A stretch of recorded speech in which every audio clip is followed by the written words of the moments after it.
So with some steel applied into our valley and on our hip here, we'll look at our hip caps. So a pretty simple design here being used, just a 4-inch flange with a hem on it.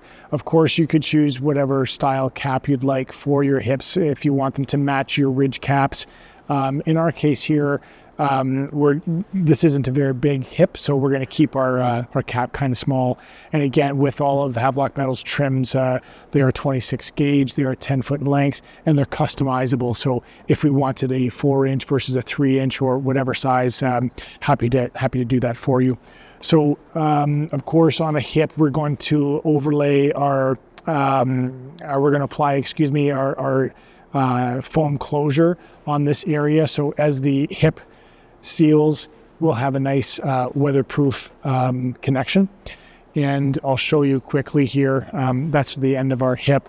I've gone ahead and folded over our top portion, much like we folded over the valley edge. It will serve us to catch over on the opposite side of our roof. So that will lay in place.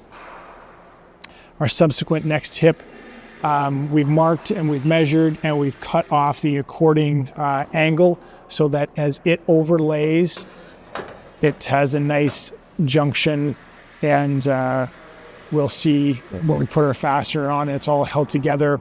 This creates, again, a nice, tight, clean joint, and we'll go ahead and we'll apply our ridge cap to the top. So in applying our ridge, where it's intersecting valleys and terminating at a hip junction, we've chosen the same sort of hip style for our ridge. And you can see we've marked, we've measured, we've slit down the middle, and we've folded back appropriately so that this ridge flange will marry up nicely with the degree of slope on the roof, and will close in nicely over top of our W valley trim, and extends across, of course, across our ridge, and will terminate. We've also marked and measured, and we folded back, and you can see that we will put a fastener in here that'll hold in place, and we've created this nice continuous line straight down the hip. It again provides for a nice clean look. There's one thing I'll point out here. What we did here is this ridge length we actually brought out a little further than where it actually terminates. And the reason for that is your joints can be cut clean and nice and tight, but ultimately you'll have overlapping trims here and a consistent pinhole at this peak.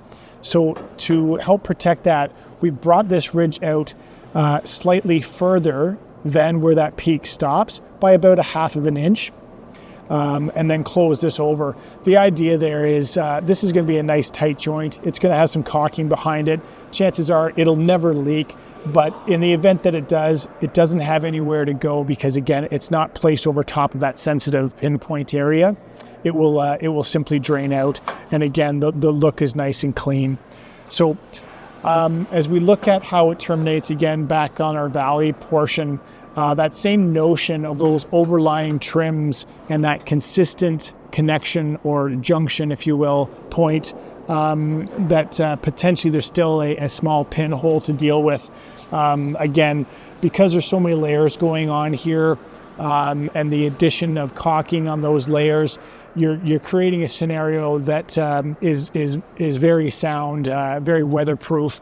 But ultimately, we would still maybe look at an additional flashing to be applied over top and to close this all in, and you get this nice clean effect. So lots of sandwiching to this layer, lots of opportunity to apply caulking, so you can create a very nice tight seal here and a worry-free joint for your roof.